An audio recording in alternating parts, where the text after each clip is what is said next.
Today is 247th day of the Russia-Ukraine war. My name is Vasil Samokhvalov. We are beginning the next briefing.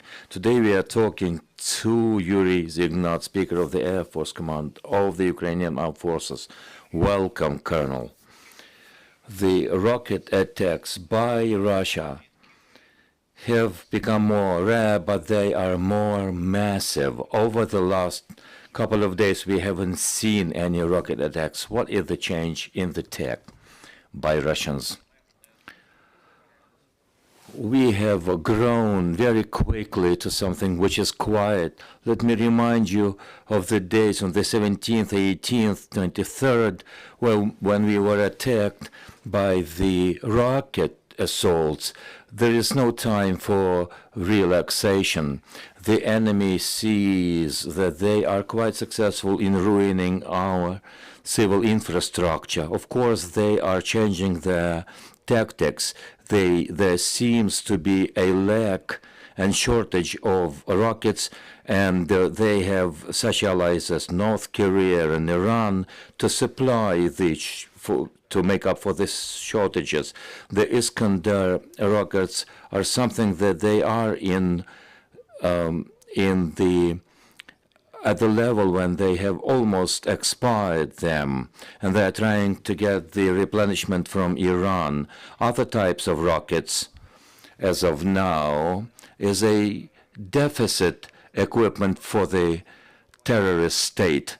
You see that they have been attacking us in only pinpointing on the critical infrastructure. As for the strategic military facilities, it's something that they don't seem to be interested in, but there is no time for relaxation again.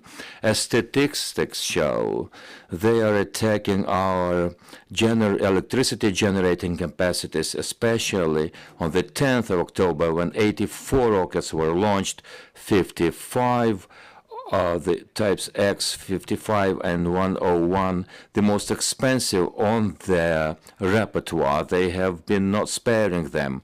They also have enough rockets of the types X-22. We don't know the state of those rockets and how precise they are. Let us also remember that they seem to be having thousands of S-300 rockets, and they have a lot of those rockets, which is anti-aircraft missiles, and they seem to be in excess of those. The company, the manufacturer, has produced a lot of those, and they are attacking our areas near the border.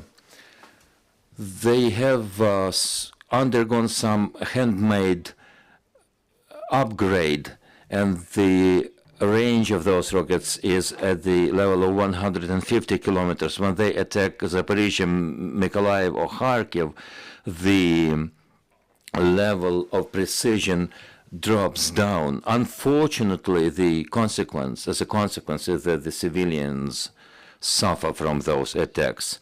We saw the employment of Iurii rockets. The results seem to be impressive. When will we have NAMA's rockets deployed in Ukraine, and when we will see them work? You see, we haven't seen Iurii so far. We only report on the availability. This kind of information, including the combat operational situation, is not something that we will put in the public domain. But the results are available. And indeed, this is an up-to-date, complex, state-of-the-art rocket system. At every level possible, we are begging and asking to provide them, especially for Germany, to increase the manufacturing, for Ukraine to receive those systems as soon as possible. As for the NAMAs, the Secretary of Defense, Austin, has suggested something to the effect that they will be available in Ukraine. People are being trained now, but when the time comes for them to be deployed is something you will know in due time. But we will see the results, the combat results will be announced very soon, and hopefully they will be no less effective than the previous days. Yulia Gaida, I have two questions to you, Colonel. First is about Iranian drones. Have they decreased the use of the Ukrainian drones? Shall I voice my question one by one? We have seen the decrease. Why? We think that there has been a decrease. But over the last 24 hours, we brought down about 24 drones. 2 days before, there was a relative lull period, or 3 days ago. Prior to that, we saw 10 or 14 attacks.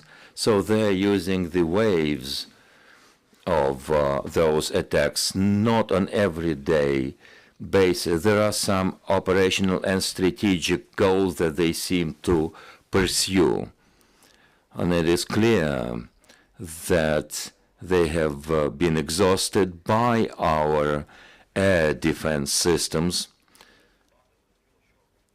The enemy sees that we are effective. They're tracking down the effectiveness of the kamikaze drones. They know that we have learned a lot of tactics. That's why they use those waves of attacks during the night, somewhere about 2 o'clock in the morning, because the radars that they are using, or rather that we are using, allow us to track them down and bring them down. Now, of course, we are using anti-aircraft facilities, and the Western allies supplied some Gepard systems to us.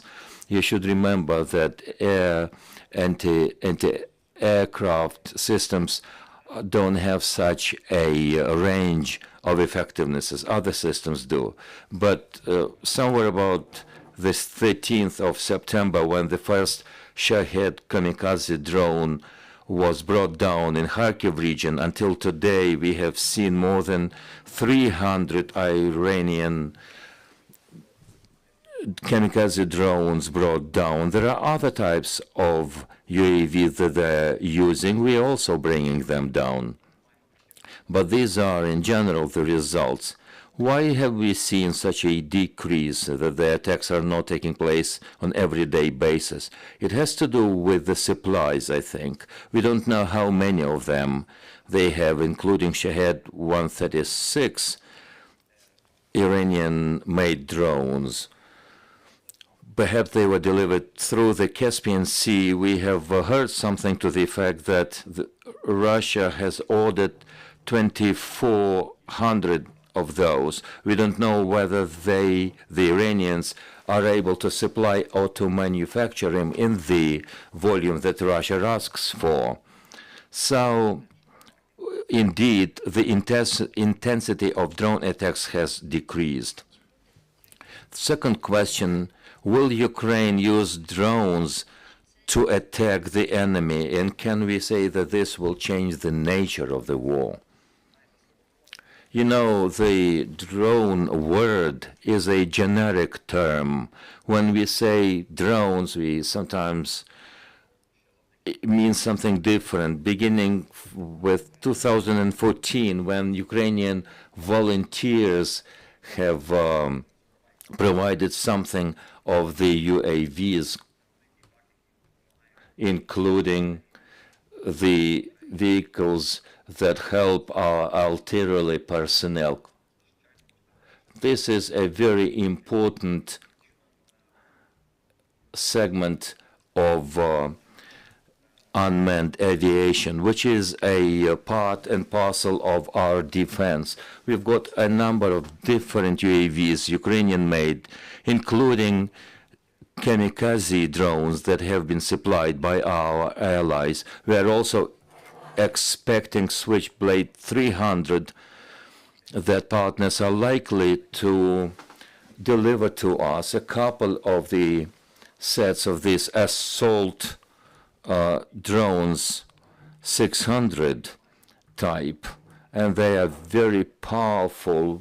Characteristics are state of the art, and we hope that they will be used in Ukraine. Of course, unmanned aviation will be used. We have some Ukrainian developments here, but you know, we would like to live up to the situation when at different exhibitions we saw the new scientific developments, but unfortunately now we can only bank on the help coming from our Western allies. My last question has to do with the territory of Belarus. How many aircraft has Russia delivered to Belarus?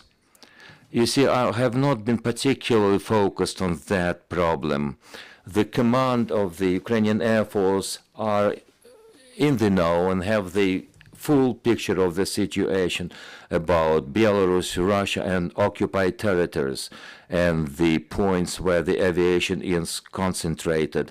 For me personally, it's not that important where the aviation units are located. Aviation is a very mobile thing. They can swiftly switch from one airfield to another. As for the Belarus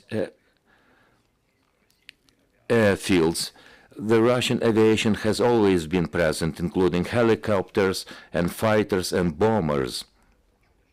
You might have heard that MiG-31 have been transferred to Belarus, but I mentioned this is a high mobility unit, and they are equipped with under their wings, they have the equipment capable of attacking targets hundreds of miles away, something that we have seen over the last 6 or 7 months when the Russian aviation doesn't cross the Ukrainian airspace but attack us from the territory of other countries. About 50 aircraft, including helicopters and fighters, are located in about 40 airfield. As for the 31 MiG equipped with the Kinzhal rockets, is this a rehearsal for a future action, or they're trying to figure out our weak spots in our air defense? To identify the weak spots, of course, they can use UAVs, Orlan 10, or the Iranian-made kamikaze drones. This is what they're trying to do. They're groping into our territory to see whether they can fly through or where they cannot. And this is a way for them to analyze the situation, take that information on board. But the Ukrainian air defense know how to counteract. As for the aircraft, such as MiG-31, that the Russians have equipped with the Kinzhal rocket, at the end of the day, it's not very important when they are located. We know the tactical characteristics of that rocket. This is an operational tactical air-based rocket, so that uses the ballistic trajectory and with the coming from stratosphere to surface from the high altitude with an immense speed, and we can be attacked by the Black Sea or the Sea of Azov. We have seen, my question is that the Ukrainian MLRSs have become more efficient. What's the secret here? It's an open secret. The secret is the bravery of our heroes. Everyone is anxious to destroy the enemy. We are all anxious to protect this country.